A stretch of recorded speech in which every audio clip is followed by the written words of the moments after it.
শীতের সকালে ভারী মজা। যেদিন ঘুম থেকে উঠতে দেরি হবে সেদিন দেখবো ভালো ভালো টিফিন মা বানাচ্ছে। আজকে ঘুম থেকে তখনও উঠিনি, উঠে নিয়ে দেখি মা চাউমিনের সরঞ্জাম করছে।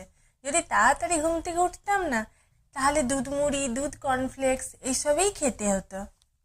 আমার আবার শীতের সময় বেশি বেশি খিদে পায়, এই খেলাম এই হজম হলো। আবার সাদামাটা খাবার হলে চলবে না, একটু ভালো খাবার হতে হবে। মা আজকে 2 রকম চাউমিন বানিয়েছিল। প্রথম চাউমিনটা মা বাবার জন্য গাজর, বিনস ছোট্ট করে মিহি করে কুচি করে, তাতে ক্যাপসিকাম, পেঁয়াজ কুচি আর কতগুলো মটরশুঁটি সারিয়েছিল। মা বাবার জন্য ভেজ চাউমিন। আর মা চাউমিনটাতে সামান্য নুন, চিনি আর গোলমরিচ মাখিয়ে রেখেছিল জলে সেদ্ধ করে নেয়ার পর।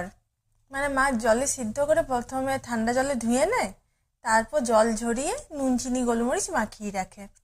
আর আমি মাকে বলেছিলাম যে শুধু ডিম আর পেঁয়াজ দিয়ে চাউমিনটা খাবো, আমার প্লেন চাউমিন ভালো লাগে, শুধু আলু দিয়ে, পেঁয়াজ দিয়ে বা ডিম পেঁয়াজ দিয়ে।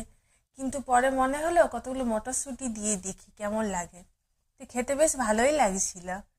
মা বেশিরভাগ সময় প্লেন চাউমিনেই বানায়, বিভিন্ন রকম সস দিয়ে চটপটা চাউমিন খুব কমেই বানায়। রাতের দিকে হলে সেটা করে, কিন্তু যেহেতু সকালে জল খাবার সেহেতু একদম সস ছাড়া প্লেন চাউমিন, বাচ্চারাও খেয়ে হজম করতে পারবে।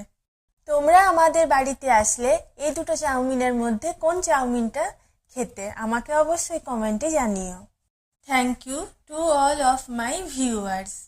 Thank you for watching.